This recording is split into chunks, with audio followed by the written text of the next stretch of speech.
Welcome to the CompTIA Tech Jobs Report for June 2024. Let's jump right in. The recent release of the BLS Jobs Report shows employment across the U.S. economy increased a better than expected 272,000 new positions. The national unemployment rate slightly increased to 4%. For the tech perspective, let's turn to CompTIA's Chief Research Officer, Tim Herbert. Hi, Tim. Hi, Andrea. Tim, what should we know about this latest employment report? Well, the report always keeps us on our toes, and we have to expect the unexpected. And this month is no different. Generally pretty positive, though. So we did see across our 4 key metrics, 3 were in the positive and 1 lagged slightly. And the one I really want to call your attention to is the job posting data. And this is something that we track, and it complements the Bureau of Labor Statistics data. We work with our data partner, Lightcast, which provides more real-time data and greater transparency into the skills and the job roles that employers are hiring for. And for the month, we saw that the level of employer job postings reached the highest point since June of last year. So we did go through, coming off the highs of 2022, several periods of fairly sluggish job volume growth during late 2023, and then really heading into 2024, a few periods of what we'd consider just status quo. So it was encouraging to see a fairly nice jump over the past 2 months, an increase of about 15%. So anytime we hit double-digit month-over-month increases, that's always a good sign. And it's really not one factor, but a combination of factors that explains the growth. It's not one job role, but many job roles spanning software, cloud infrastructure, security, data, support, and the list goes on and on. It's not one location, but many locations across the country, both states, both notable tech hubs, but also a lot of the under-the-radar metro areas that continue to hire. And then also industry sectors and a pretty wide range of businesses as well. And based on some of the additional complementary research that CompTIA conducts, we tend to hear from employers that many are planning for growth initiatives, both the remainder of this year, but also heading into 2025. And you can think about some of the decisions that employers face. If they want to grow, they can either try to have their existing staff put in more hours, essentially work more, which we know in the tech space, that's pretty tough. Most are already working at capacity, if not over capacity. And we do hear concerns about burnout. So that's really generally not an option for a lot of employers. Some may try to outsource. So essentially, instead of managing functions in-house, they might hire a managed service provider or an outside developer. But really, that just shifts the hiring from inside a company to a tech service provider or developer or so forth. Companies continue to try to increase productivity. So essentially doing more with their existing workforce. And they may do that through investing in new tools. So certainly right now, the hot area is AI-enabled tools. They may invest in training or certification, so boosting the skills. Sometimes you refer to it as upskilling their staff. But often it comes down to if they really want to pursue fairly significant growth types of initiatives, new product development, serving new customers, at some point they reach the point you have to hire more workers. And that's what we're hearing from a lot, that they put hiring on hold early this year. And now they're ready to return to investing in hiring, and hence the increase in job postings. And one last point to touch on, we do see the corroboration with the tech unemployment rate, which also fell back slightly to 2.5%. So it's still in a low range. It's not quite at the record lows that we saw last year, where it dipped into 1.9%, but 2.5 is still quite below the national average. So it does mean that employers, they will have to be savvy in how they're recruiting. And it also means that there are plenty of opportunities for job seekers and career changers. One area I want to talk about is cybersecurity. It's a key role within the tech jobs landscape. And can you tell us what is the latest with hiring in this area? Yeah, that's one of the most important areas for CompTIA and then also the broader tech workforce. And really cybersecurity, it underpins everything today. Sometimes you hear the reference, everyone is a cybersecurity worker on some level. And it is good timing because CompTIA just released the latest cybersecurity workforce figures. And if you recall, CyberSeek is a joint initiative between CompTIA, our data partner Lightcast, and then NICE, which is the National Initiative for Cyber Education. And it is an initiative that is run under the agency NIST. We launched in 2016, so we're now in our 8th year of providing robust data and analytics covering all phases of the cyber workforce. And according to the latest figures, there were 470 employer job postings, and this is US-based data, over the past 12 months. And it does follow the same general trend that we saw nationally, that we did see a little bit of a dip last year coming off the highs of 2022. But then we also saw an uptick most recently. So some of the recent months, they followed the same trend line. So more employers are looking at cybersecurity investments, growing their cyber teams. A few of the additional stats that we tend to follow, just to help provide context, and whether you're an employer or a job seeker, it really helps you to understand just how you should potentially pursue a hiring strategy, or if you are applying for a cyber job, some of the ways that you should go about it. We found that roughly 40% of cybersecurity job postings, they specified less than a 4-year degree. And this is one of the key macro trends that we've seen over the past couple of years. In a tight labor market, employers, they often have to expand the pool of candidates. And then also there is an equity argument, as well as a skills argument. A lot of focus right now on skills-based hiring. So less about the degree that someone holds than what the person brings to the job role. So we do find quite a few cyber roles, either less than a 4-year degree, or they don't really specify any degree at all. In terms of work experience, we'd say roughly a little bit under 30% are in that early stage of career range, so 0 to 4 experience. And that's just the reality, that companies are not going to hand over their most sensitive data and essentially the systems that protect, in some cases, tens of millions, hundreds of millions in value. So most companies, they tend to want some degree of experience. And you do find a lot of positions in that mid-tier, 5-6 years, and then up. And then lastly, a look at remote and hybrid positions, and that's just under 20%. And that is a little bit of a reality that we have come down a bit in terms of the number of companies that are offering full remote or full hybrid.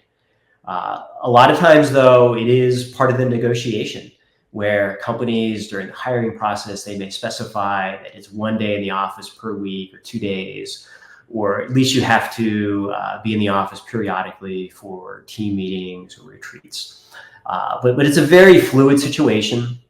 It's not full return, it's not full remote, but most companies, they're in that hybrid of partial in the office, partial remote. And that seems to work out pretty well from a flexibility standpoint. And one of the ways that users can really leverage the CyberSeek platform is looking at some of the different data dimensions, starting with the data maps to the NICE Cybersecurity Workforce Framework.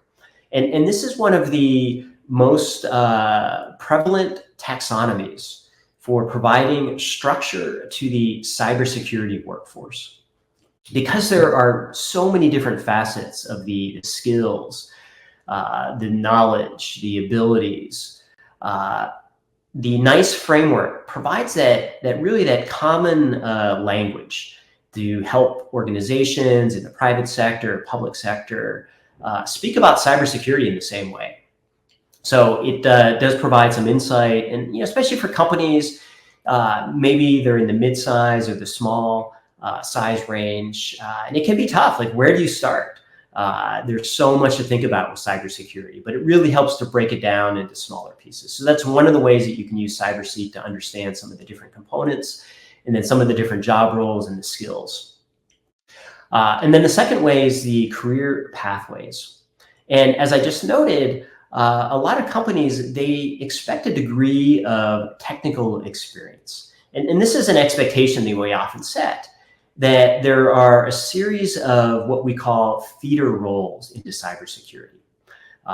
Most common, tech support, network administration, network engineering, systems administration, even project management.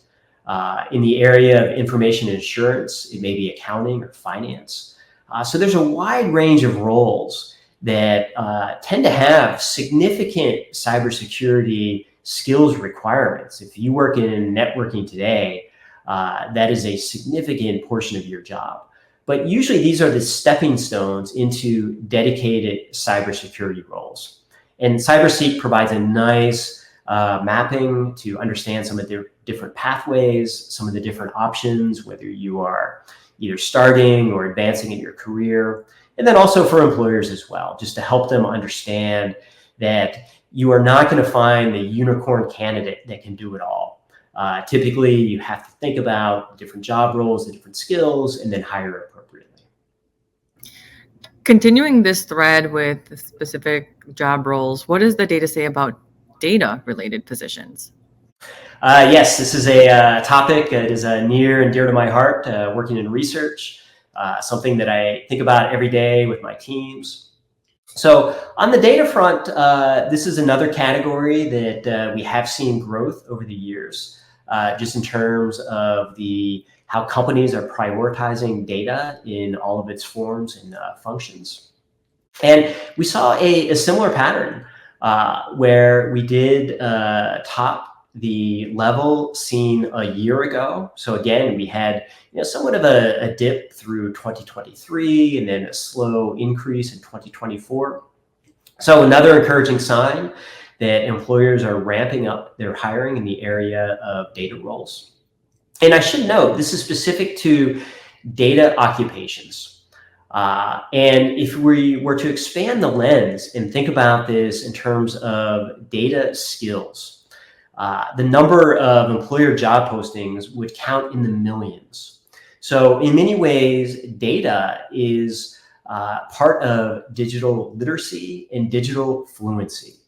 So if you're really using any application today, whether it's Office applications like Excel or PowerPoint, any job role today, there is essentially a data stream that defines the job.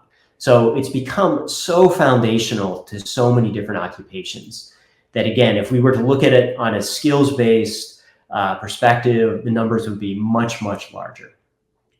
And if you think about breaking the data category down into the three primary components, there tends to be a data infrastructure and management layer.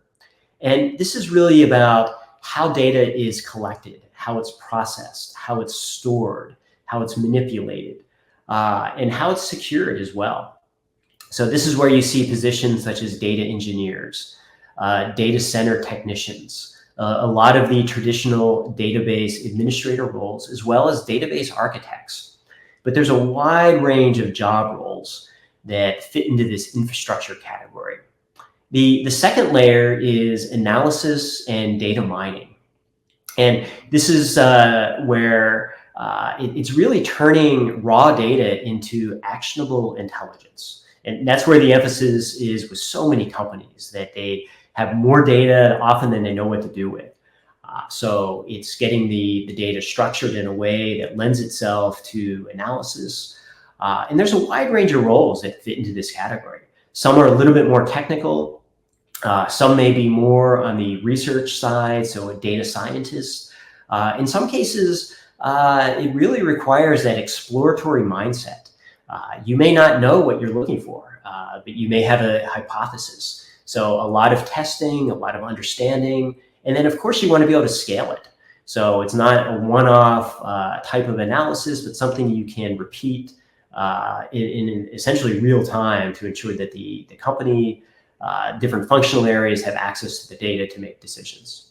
And then the last layer is reporting and visualization. And for most companies, they have moved well beyond the traditional static reports, static charts, static tables. So these could be dynamic dashboards. And some of these dashboards are quite sophisticated. You see a lot of job roles around, say, Power BI developer or Tableau developer. So working with APIs, working with different visualization. So it can't just be a data dump. So this is where it does require a little bit of an artistic eye as well to ensure that the data is accessible, it's readable, it's manageable.